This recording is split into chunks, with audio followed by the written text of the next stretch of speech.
Just Stop Oil's this year's biggest climate campaign. We're holding the government accountable to their commitment to no new oil explorations.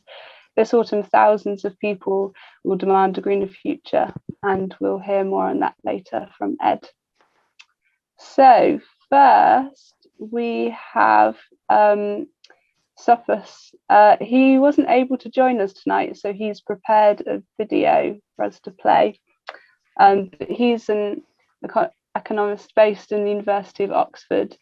He works and lectures on topics broadly related to reducing the ecological impacts of infrastructure and the built environment. His academic work has featured in media outlets, including The Guardian, BBC Countryfile, and The Independent and The Times. Sophus advises Natural England as a member of their biodiversity metric expert advisory group, and the UK Treasury as a member of their biodiversity economics working group. He is the co-host of the European Society for Ecological Economics podcast, Economics for Rebels, and in 2022 was named on the ENDS report power list of the 100 most influential environmental professionals in the UK. So yeah, we've got a very informative clip for him now. Hi everyone. So my name is Sophus Ermgassen. I'm an ecological economist, an academic ecological economist who broadly works on sustainability impacts of the built environment. And I've been invited to speak today about a paper that we released only a couple of weeks ago about the sustainability implications of England's housing policy and the English housing system. So to give you a bit of context, a lot of the work I do is global. So to give you a feel for the magnitude of the global infrastructure boom and its carbon implications, it's predicted that we'll add the built area of Japan to the global building stock every year for the next 40 years. So that's over 230 billion square meters of additional buildings over the next 40 years. It's projected that we'll build about 4 million kilometers of new roads over the next 30 years, and it's projected we'll invest over $60 trillion in new infrastructure over the next 20 years. Now, all of this has huge implications for the environment. If we follow this trajectory, we're toast. And that's because there's energy used in the construction and also the use of new infrastructure. So think about, a house. There's a load of concrete that goes into the foundations of actually building it and building the housing structure itself. But then the majority of the emissions coming over the lifetime of that house come from the energy that you need to put in to heat it, to get water systems out of it, electricity systems out of it. So energy is used in both building and using infrastructure. And there's work that shows that, for example, just building the infrastructure projected using approximately modern day production technologies will use nearly the entire global carbon budget on its own. So that's just building it, not even using the infrastructure itself. And concrete production represents approximately 10% of all global carbon emissions. So just building all this stuff has got a huge material footprint. And so I've been spending a lot of my career thinking about this question: how much infrastructure is enough? How much infrastructure do we need to meet all human needs, all of the humans and society's fundamental needs? And the answer is really not so simple. The classic answer that we can always do with more infrastructure, better infrastructure, I think can definitely be questioned, and you've got to think about the sustainability implications of that decision. So here's one of my favorite charts. It's from a paper by Habel et al. From a few years ago, and it shows the social progress index of countries on one axis and the material stocks of concrete, basically essentially the size of that country's infrastructure stocks on the other axis. And what we see is up to a level of about 50 tons of material stocks of concrete per capita, about 50 tons per person. There's a linear correlation between improvements in society and expanding infrastructure networks, increased amounts of concrete. But beyond about 50 tons, that relationship completely dissolves. And in the most extreme case, you've got a country like the Czech Republic, which has actually got 5 times the material stocks of a country like New Zealand. But New Zealand has got a better social performance, a higher social progress index. So we've been thinking a lot about how much infrastructure is enough. And there's very few systems where this is a more interesting question than the English housing system. So let's quickly look at England's housing affordability crisis. What you can see here on the left-hand side is the median house price to income ratio, so how expensive housing is relative to people's incomes. And we can see over the last 25 years or so, it's risen from a ratio of about 4 to 1 to a ratio of over 8 to 1 today. And that's across England as a whole. It's even worse in specific areas like London. And so by some measures, there's up to 7.9 million people with unmet housing needs. Is an absolute social catastrophe, England's housing unaffordability crisis. And so the government's natural policy response is to build 300,000 new homes per year by mid-decade and for the foreseeable future. Of course, all of this stuff leaves a sustainability footprint. So let's quickly revise the decarbonisation trends of English housing. So as it stands, the housing sector represents 1/5 of all UK emissions. It's a huge source of carbon emissions. And 54% of homes in England have energy performance certificate ratings of D or worse.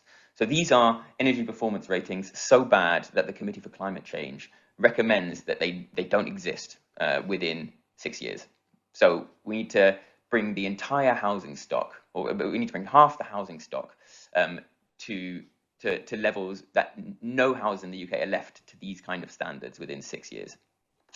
And if we look at new builds, unfortunately, it's not a very happy story. So the energy efficiency ratings of new builds actually are surprisingly low. So it's only about 1 to 1.5% of all new builds that have reached an energy efficiency rating of A over the last 6 years. So that is a kind of shockingly low level of construction of new builds as well. And so what we see is this kind of very worrying story. If we look at the trends of household or residential emissions over time, since 1990, we've had about a 20% reduction in residential emissions. And if you project these current trends forward, essentially what this, extrapolating this forward, suggests that we'll have about a 50% reductions in the carbon emissions of the existing housing stock by 2050. Now, of course, the government has a net zero target, so really we need that to be 100%. We need the emissions of the housing stock to be zero. But on current trends, we're heading for about a 50% reduction. Now, what's even more worrying is if you look at the very end of this graph, you can see there's actually been an upturn since 2014. So the emissions of the housing stock have actually increased since 2014. So all of those projected decarbonisation is mostly driven by trends from 1990 to 2014. We've had a reversal in those trends since, which means that our assumptions might even be conservative. So what we've done in a recent paper is simply project forward what the carbon impact of English housing policy is. And this is our business as usual scenario. So this is our, the assumptions here are that the existing stock will essentially become 50% more efficient by 2050 and will add 300,000 new homes per year to the building stock under current production technologies. And in fact, production technologies that improve over time, that's all included in our model. Now, on the left-hand side, what you see is England's cumulative carbon budget for 1.5 degrees of warming. So that is essentially England's fair share of global carbon emissions for the world to equilibrate at 1.5 degrees of warming, or a 50% chance of remaining within 1.5 degrees of warming. And what you can see very, very depressingly from our models is that according to our models, which uses specific assumptions, so treat it like an order of magnitude rather than an exact number. But in our models, the English housing system uses England's entire carbon budget for 1.5 degrees of warming by 2050. And 92% of those emissions come from the operational emissions of the existing housing stock, the existing inefficient, leaky housing stock. And 12% of those emissions come from essentially constructing and running new houses, but mostly from the emissions of constructing new houses under that scenario. On the right-hand side, this is all set not relative to the 1.5 degree carbon budget, but relative to the government's own carbon budget, which is actually significantly higher than 1.5 degrees. And this essentially just shows that as we move towards future carbon budgets, like the 7th and 8th carbon budgets, the housing system will consume huge amounts of the overall carbon budget. So that's our business as usual scenario, and I think this is a really worrying story. But does it need to be this way? So, as we've said, 92% of the emissions from the housing system in our models come from the existing housing stock, And the number one policy implication of our work is that focusing extremely intensely on retrofitting the existing housing stock and decarbonising the existing housing stock is by far the best thing that you can do. But I understand some other speakers will be addressing that issue, so we're not going to address that in detail here. But the other thing we've got to think about is that 12% of emissions that come from the expanding housing stock as well. And so what we want to make sure is that we provide enough housing space for everybody in the country to have their housing needs met, but not so much that it comes with all of these unnecessary emissions that potentially violate our carbon budget or contribute to violating our carbon budget. So again, in our paper and with collaborators, we've had another look at the housing affordability crisis and trying to work out, is it 100% caused by a physical lack of housing stock, or are there potentially other things that are contributing to the housing unaffordability crisis that means that people don't have their housing needs met? And I think it's a really complicated and interesting story, and I'm not going to be able to do it justice in this talk, but there's many books written on this, and we give this a preliminary overview in our paper. But in short, if you look at government data, then what we can see is that over the last 20 years, the number of dwellings in England relative to the number of households has actually grown, which implies that the housing stock is actually getting bigger at quite a fast rate relative to increases in the number of households in the UK. So what we see is it's grown from around about 800,000 more homes than households in about 20 years ago to over 1.2 million more homes than households in England today. But people own those homes. It's not that those homes are unused. They are owned by people who are just using them very inefficiently, in short, or using them for investment or speculatory purposes, and we'll get onto that later. But we can see at the same time that the housing stock has actually grown, relative to the number of households. Prices have actually gone up by 181% in that time, which suggests that there might be other factors going on which are explaining the housing unaffordability crisis. It might not just be that there's a lack of physical housing space. So if we drill down into the fact a little bit more, it's estimated that approximately 1% of England and Wales housing stock is owned by people registered abroad. There are 500,000 second homes in England that are not rented out on the private rental market. And the most spaciously housed 10% of the population has 5 times as many rooms per person as the bottom 10%. So all of this suggests to me that we also have a huge inequality problem in our housing system. And a huge amount of our housing space is not going towards meeting people's fundamental housing needs, but is going towards essentially the housing space consumption of the wealthy, which is a really ecologically inefficient way of using housing stock. So as part of our work, we've modeled alternative scenarios for the housing system. And that scenario 1 is the business as usual scenario that we spoke about earlier. But scenario 2 is a model where we assume that we're going to continue with the government's aim to build 300,000 new homes per year, but will rapidly decarbonise the existing housing stock so that by 2035, the existing housing is built to the same standards as new builds are today. Under this particular scenario, the housing system will consume 70% of England's cumulative carbon budget for 1.5 degrees of warming. But we take it one step further in scenario 3, and we show what happens if you really rapidly decarbonise the existing housing stock and you move towards a more equitable use of our housing space so that more housing need is met from the existing housing stock. So in this scenario, we wind down new housing construction towards no net new construction by 2035, so a steady state housing stock by 2035, on the assumption that we can develop ways that use our existing housing space better and share it more equitably. And we have complete decarbonisation of the existing housing stock by 2050. And under this scenario, the housing system consumes 60% of England's cumulative carbon budget for 1.5 degrees by 2050. So other scenarios, other visions for the housing system are out there that use much less of England's cumulative carbon budget, but it's a really, really daunting challenge. And in this particular paper, which came out a few weeks ago, we go into this in a lot of detail, and we talk about the really challenging politics and economics behind developing a socially just housing system that meets everybody's needs with the minimum climate impact. So thanks very much for having me. Fantastic. So yeah, thank you to Sophus for sharing that video with us. Yeah, and you can find his paper online that has more information. Yeah, and he's set the scene for us. So we've got Duncan Baker Brown next. So Duncan is a qualified chartered RIBA architect who has practiced, researched and taught around the issues of sustainable design, the circular economy and closed loop systems for over 25 years. Duncan is the RIBA Climate Action Expert Advisory Group co-chair and a member of their National Council. He is part of the Architects Declare Steering Group and Architects Climate Action Network and a principal lecturer at the University of Brighton.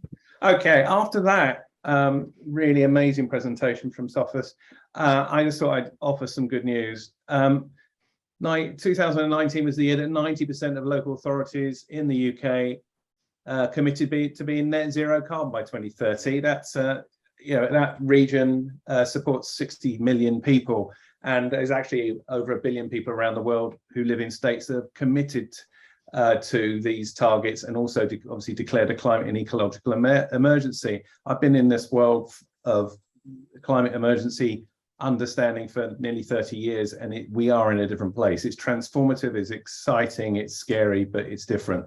So why us in the construction sector? Why should we be bothered? Well, the construction sector actually consumes around 50% of all the world's mined and harvested raw materials annually. And it's the winning and mining of this that is destroying our landscapes, our air and our seas, our oceans, and accelerating the mass extinction of species.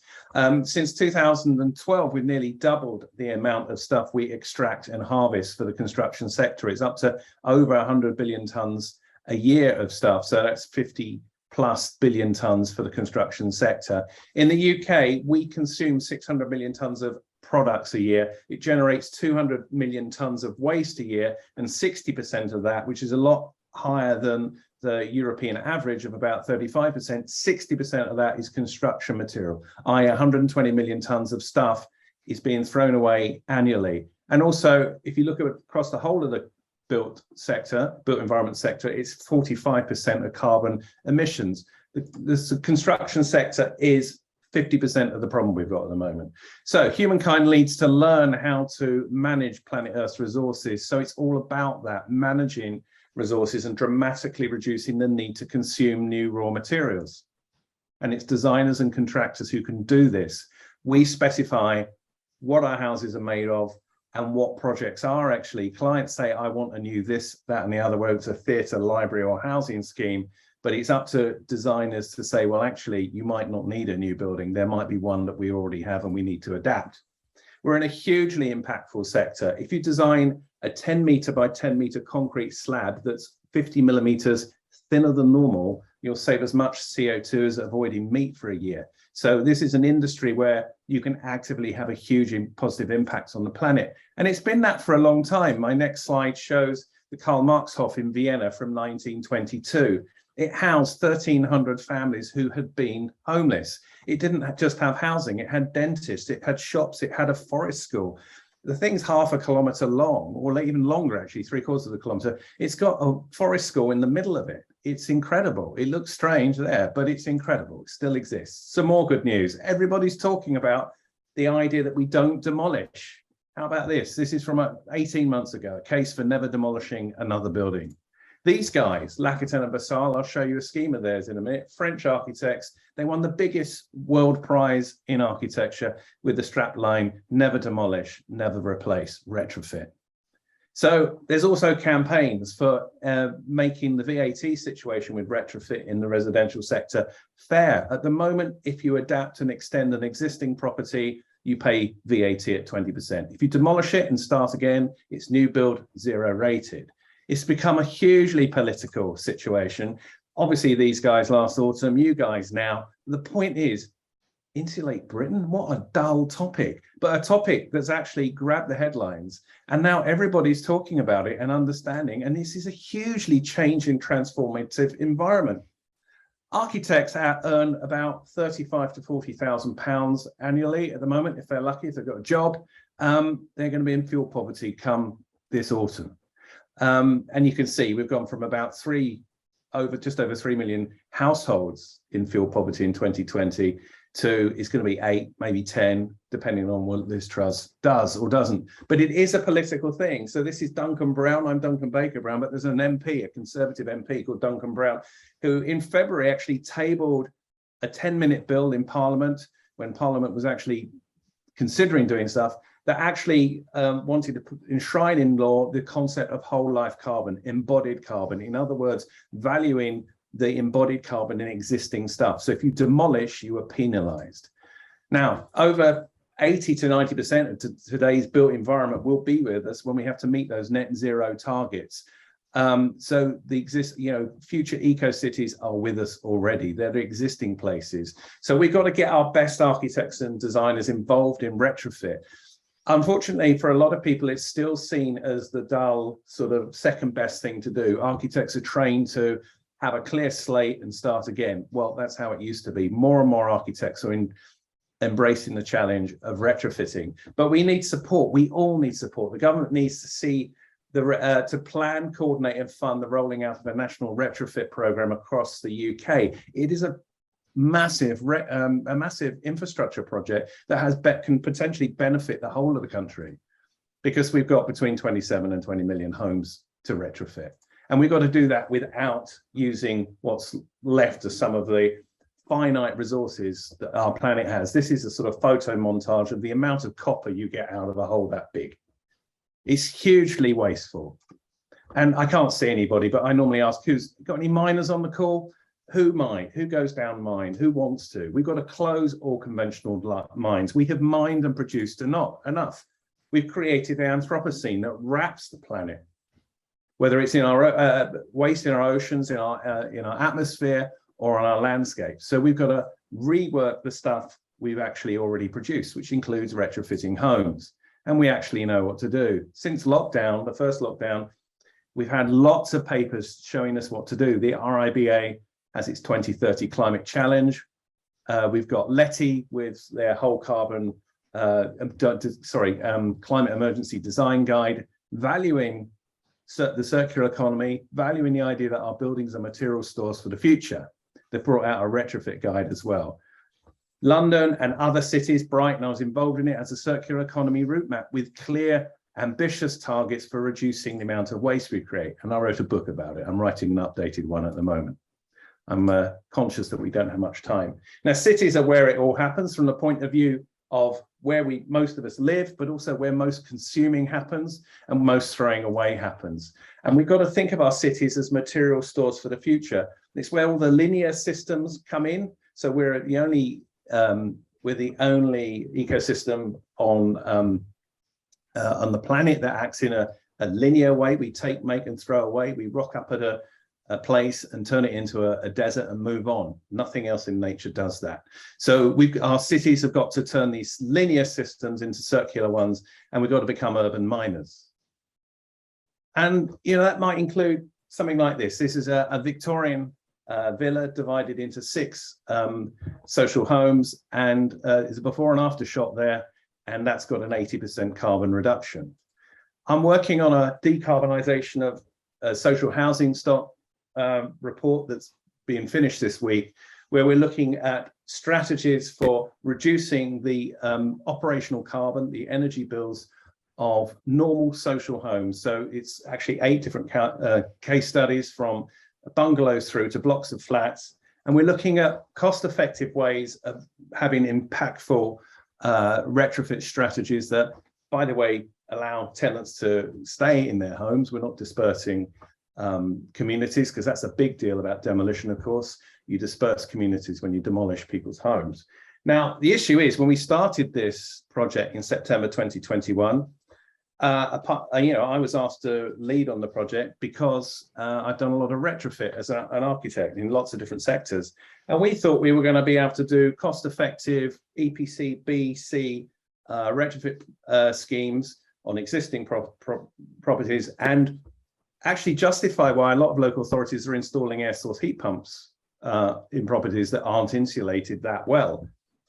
Problem is that obviously since then, the whole cost of energy, our primary energy sources, has become a huge unfeasible thing to meet. So actually installing an electric air source heat pump makes these properties unaffordable to occupy.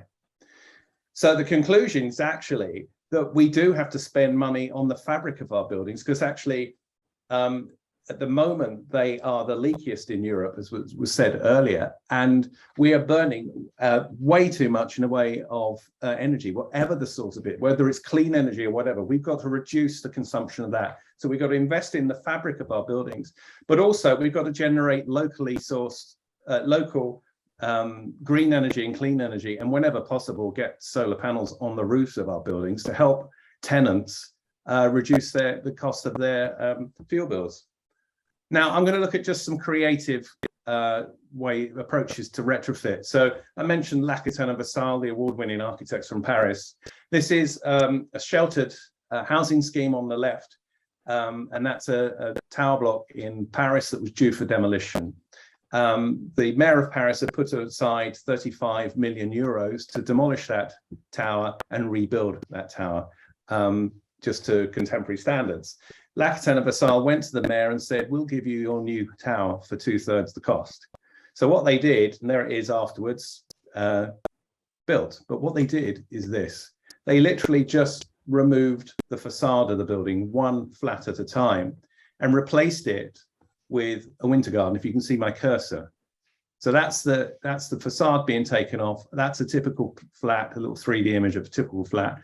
And this is what we call a winter garden. So it's a layer of double glazed sliding windows with blinds or curtains on the inside, some space, 2 meters by 8 meters, so an extension to your flat, and another layer of sliding glass with blinds. And crucially, an external balcony that shades the building and stops it overheating in summer. But the net result is extraordinary.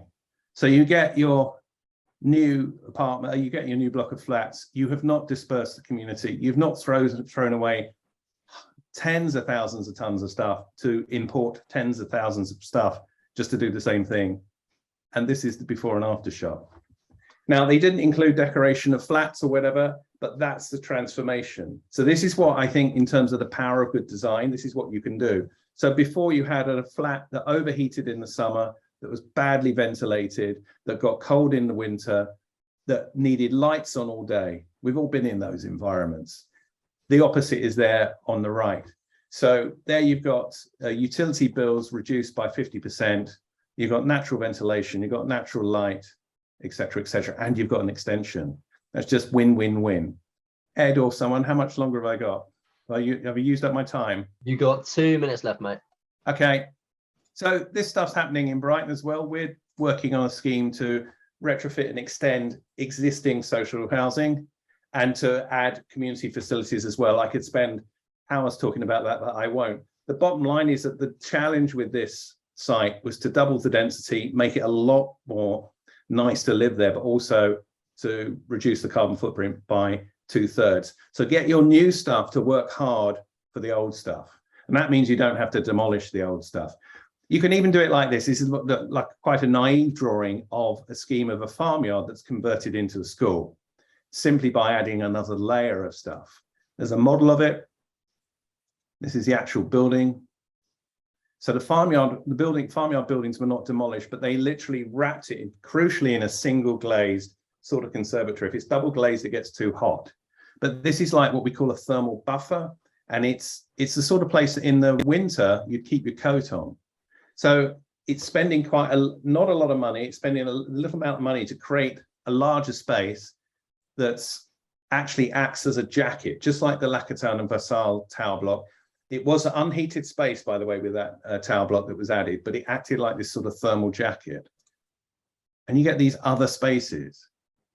I've got loads to talk about, but I'm going to stop there. But I will leave you with one enticing image. Back to our building cities being material stores for the future. Instead of smashing up 1960s buildings, these guys in Denmark used an angle grinder and cut up these buildings into panels and then built new housing with the old panels. And I will leave you there. I'll leave you one last shot. So this is the Brighton Waste House that we built at University of Brighton. 90% of what you're looking at there is material other people threw away, and I'll leave. It's doable. Thank you very much. I'll leave you there. Thank you so much, Duncan. Yeah, really inspirational. Yeah, wonderful to see all the images and the case studies of real life examples where architecture is changing for the better. And we may have Duncan for another talk, which is part of our food and farming series. It's on the 2nd of October at 7 p.m.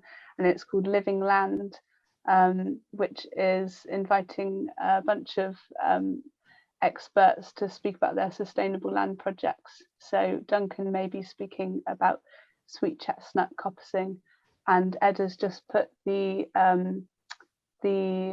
registration link into the chat if you'd like to sign up for that on the 2nd of October.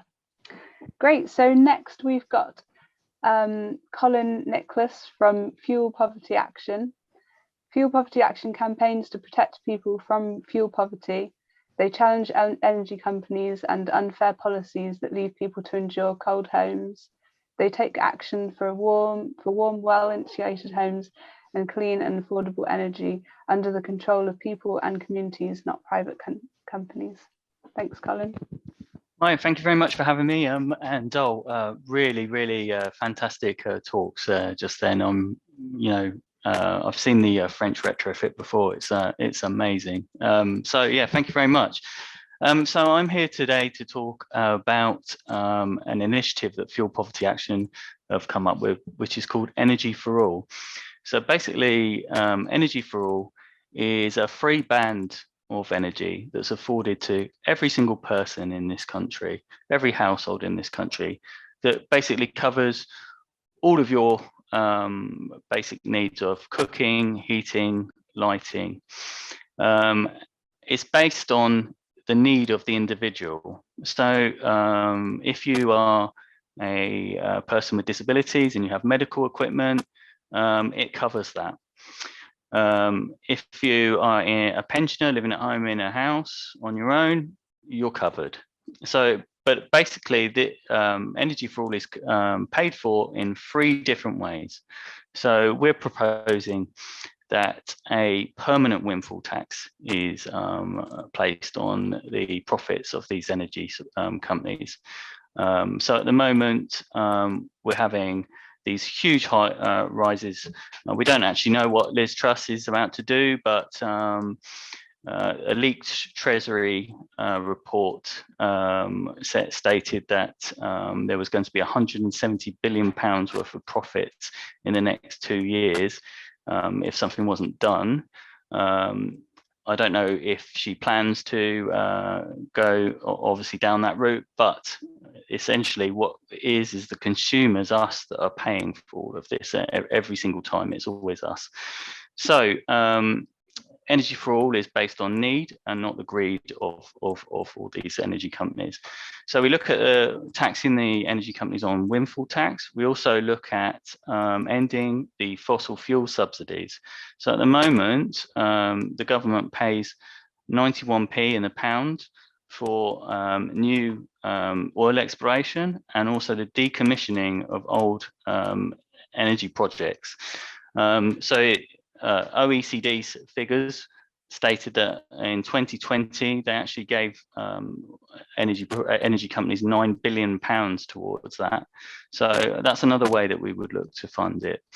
And thirdly, we'd look to basically charge more for people that use more energy. So basically, people who might have large houses that may be bills, they might have large swimming pools, stables, these people will pay more, because at the moment what happens is the energy sector is charging people who have are on the lower end of the market, the poorest people in society. They basically pay more per unit. Many of these people are on meters which you have to pay before you can actually get any energy. You have these ridiculous situations where people are actually paying to feed the meter rather than actually, in some cases, feeding their own children. we hear that no people are actually disconnected from their energy supply, but unless you actually keep pumping that meter, then you are disconnected. And so energy for all would mean that nobody actually goes cold this winter, no one's left in the dark, and everyone has enough energy to actually you know, cook and feed themselves a nice warm meal. So we've actually been running this for a few months now, but we have a petition that's actually got 550,000 signatures on it. On September the 19th, we plan to have a hand-in date, a hand-in event at number 10. So we're meeting at 11:30 at the George V statue just outside, and we'll be giving speeches, and then we'll be handing the petition in. We hope to get it over to 600,000 by then. It's proved that it's been very popular, and it's a very simple idea, and we believe that it would take away a lot of the stress, the trauma that people have when they have warranted installations of meters which they have to pay for in advance, and it would also mean that people would have to become more energy efficient. So we would be looking at where the government's actually having to pay out for this, or energy companies are really having to no longer get money to subsidize new oil. They would then look at doing cheaper forms of energy, which would obviously be renewable energy, and you'd also looking at insulating homes. And I don't know if you're aware, but in 2010 we actually insulated 2 million homes in this country, and you know that in the last few years it's been a tiny fraction of that. One of the points that the previous speaker said was about energy performance certificates, and I basically, from my own personal experience, had a new build property which had an energy performance certificate which was supposed to be A rated, and we have these huge regeneration projects where they'll have someone come in and they will actually basically look at a few test houses and judge the whole estate on 1 or 2 houses. And you know, when we found that they're basically getting away without insulating these properties, and the energy bills bear no relation to what the actual EPC certificates were. We have one of the worst insulated housing stocks in Europe, so it's something that we really need to start encouraging, and we believe that Energy for All is one of those ways. So basically, if you're interested, Fuel Poverty Action, on our website we have a link to our petition. We'll have a few events and speakers, and we'll have a launch. On the day we'll be doing a lot of social media.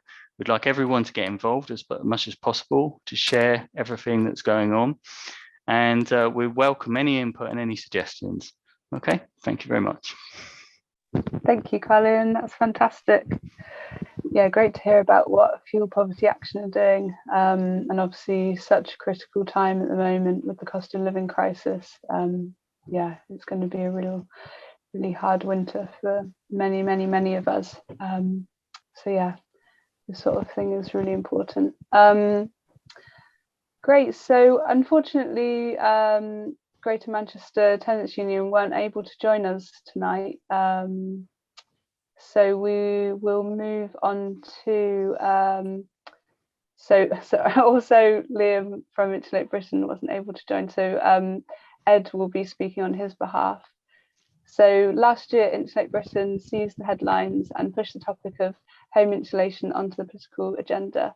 They demanded that all social housing be insulated by 2025 and all homes in the UK are more energy efficient by 2030. Hello everyone. Yeah, so we've heard a lot about insulation so far this Zoom. I'm going to talk about it a little bit more, and then I'm going to talk about non-violence and why we use the protests that we do, the methods for the protests that we do, and then I'm going to talk about what Just Stop Oil is doing in the autumn. So around about 8,500 people die every single year from the effects of living in a cold or damp housing. due to the prices of energy that's being massively increased, the cost of living as well. This number is likely to greatly increase. Now, insulation is the cheapest and easiest way to cut emissions, but it's also the easiest way to prevent 8,500 people dying every year from the effects of the cold or damp housing. This insulation would also create hundreds of thousands of jobs, if not millions, while also cutting 10% of the UK's emissions from 15% down to 5%. So essentially at this point, it's kind of our moral duty to do everything non-violent that we can to force our government into taking the necessary action. So why do we use non-violence for this? Well, when you have an objectively correct argument, such as the need to insulate houses, stop licensing new oil and gas fields, and having affordable energy for all, it doesn't matter really how you put your point across. All that matters is that the public are talking about it. And the more the public that talk about it, the better. Because of this, so after a certain point in time during a period of sustained, disruptive, non-violent protest, there's a tipping point in the public conversation. The more people that are talking about it, the faster this tipping point comes. Therefore, the more disruptive the protest is, sitting on the N25, for example, the more people that talk about it, the more it's in the news in a sustained period. So every day over a period of 2 weeks, Insulate Britain was on the front cover of the mass media. That created a lot of public opinion, a lot of public conversation. Fair enough, a lot of that at the beginning was, why are people sitting on the M25? But the longer term conversation turns into insulation of houses. A few examples of this just in history. So if you look at the civil rights movement, Martin Luther King went from the most hated man in America to winning the Nobel Peace Prize in just 7 years. This was entirely due to him using sustained, non-violent, disruptive tactics. As an example where we are at the moment, for Just Stop Oil, there was a YouGov survey that showed that 58% of UK adults support the demands of Just Stop Oil to stop new oil and gas. The number of people saying they were likely to engage in some form of climate action over the next 12 months increased from 8.7% to 11.3% over a 3-week period of action from Just Stop Oil back in April. This is equivalent to approximately 1.7 million adults in the UK. And now, even the Times is saying that they should have listened to Insulate Britain. That article came out last week. So obviously, we're going to continue. Which brings me on to what we're doing in the autumn. So starting on the 1st of October, we're going to have a coalition-wide march with the Peace and Justice Project, Fuel Poverty Action, Insulate Britain, Stop the War Coalition, Campaign for Nuclear Disarmament, Animal Rebellion, Don't Pay UK, Wellbeing Economics, and others. This is a massive coalition that we've built across the left wing of politics, but also keeping the green side of politics. Very well keeping in tune that the cost of living crisis and the climate crisis are exactly the same crisis. And then after this march, we're going to occupy Westminster every single day until our demands are met. Our demands are specific, concrete, and winnable.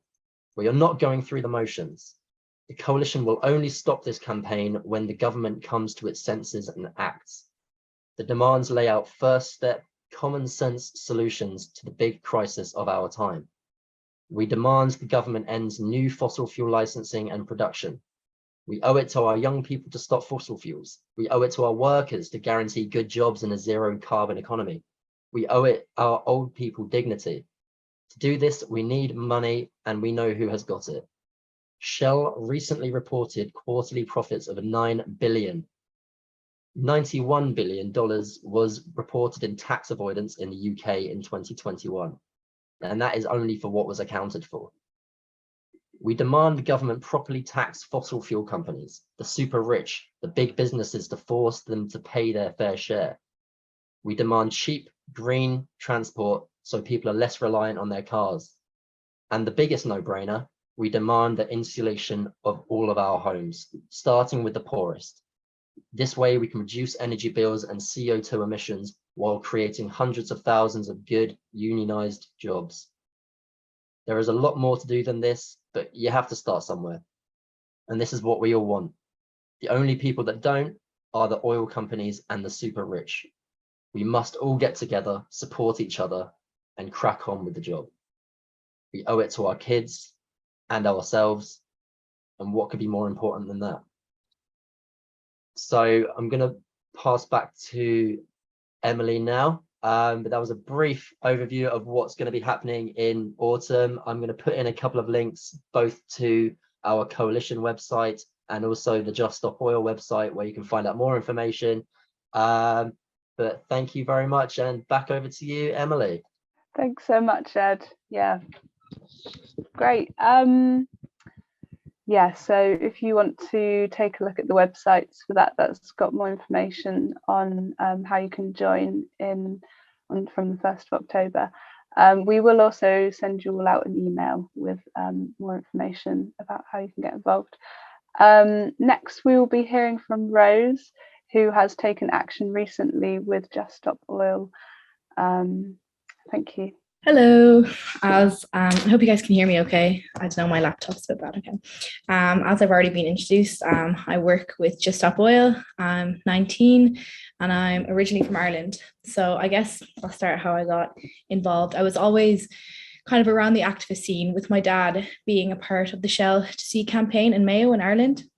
And this was basically a campaign that was made as 5 local farmers in Mayo were given an injunction as Shell were trying to put a pipeline through their homes and their fields, basically where they had lived all their lives and generations before.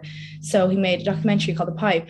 So I'd always kind of been in the scene of kind of protecting our land and anti-Shell, but this is when I was really young. I didn't really start getting my own grasps of like activism and climate activism and this like state of our world was in until the school strike for climate started, and I think it was 2019. And this was also the same year that Ireland declared a climate emergency. They were the 2nd country in the world to declare a climate emergency. So before this, I didn't really know what was going on. And then I started in school, and I joined my local Extinction Rebellion club, and I started realizing the extent of what was happening.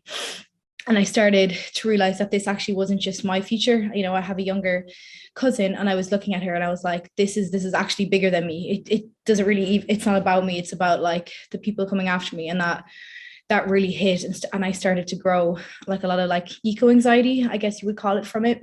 And I felt really lost because especially in Ireland, there wasn't really much that was being done. And yeah, so this is when I had to make the decision of what I was going to do. I was going to go to university in Galway to study social work, and I just couldn't do it. I spent the whole like summer stressing about everything that had come to light with Ireland declaring a climate emergency and Extinction Rebellion coming up, and all this stuff was happening. And I just decided not to go to college, and I decided to move to London. And that's how I found out about Just Stop Oil. So when I moved to London, I went to COP, the climate conference in Glasgow, and it was a joke. It was an absolute joke. And I really started freaking out after that. Like the kind of thing of like, you know, 500 fossil fuel lobbyists representing like 100 fossil fuel companies were like taking the seats like of these auditoriums that were supposed to be for like grassroots projects and campaigns. It was just absolutely insane. Like they had no idea what they were doing and they had no idea what they were talking about. But then I met people who were organizing Just Stop Oil at a few kind of coalition things to COP that were happening in like really small, you know, like pubs or like a safe house or stuff like this. And these were like people that were doing everything they could. People who had lost, like these were people who had traveled over from areas that have lost the most from these companies. So yeah, it just showed me the same hypocrisy that these companies have been showing again and again. And they've been doing it since the Paris Agreement. They've been doing it since the first COP, and they will keep doing it as long as they're making money. So I went back to London and I started working with Just Stop Oil. And straight away when I started working with them, like it was just really good to talk to people and to connect with people who were taking action, because I had been with a few groups before that I just felt weren't going anywhere. And I found that Just Stop Oil, the way that they were taking action, their matter of emergency, really suited how I felt. For so long, I felt like I was being like, I don't know, like gaslit. I was like, is everybody else not freaking out about this? And it was really good to meet people, meet like fathers, mothers, teachers, doctors. I work with these people like daily who are like giving up any hour of their time to take part in like civil disobedience or leafleting or hosting talks or anything, and talking to all these people and sharing amazing ideas like we have even today. So that settled me a lot in terms, even though, I don't know, it was really good to see, but also it's hard when, like, as we can see with Liz Truss and everything that's going on, it's hard to stay positive when it feels like nothing is getting done, but things are getting done.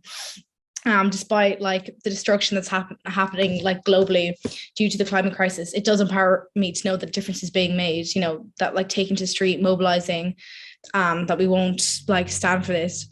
But yeah, and I guess if activism has taught me anything, it's that political leaders are in fact, like, they do follow the citizens. So it is up to us to path the way. And you have seen, like, you can see really with every civil disobedience or protest matter that like they will follow us, and they have no choice but to listen to us if we do put that pressure on them.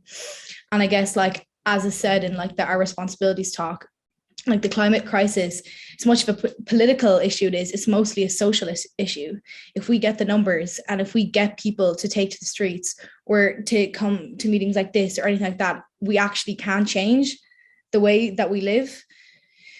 I guess, like, back when, you know, women couldn't vote, or, you know, workers didn't have rights, you know, nobody thought that it could change. And it was really hard, and it's like, this isn't easy, but it shows that it actually can be done and we aren't completely lost. And as you said, Just Stop Oil have become one of the major climate movements this year, which is amazing considering that we're very new.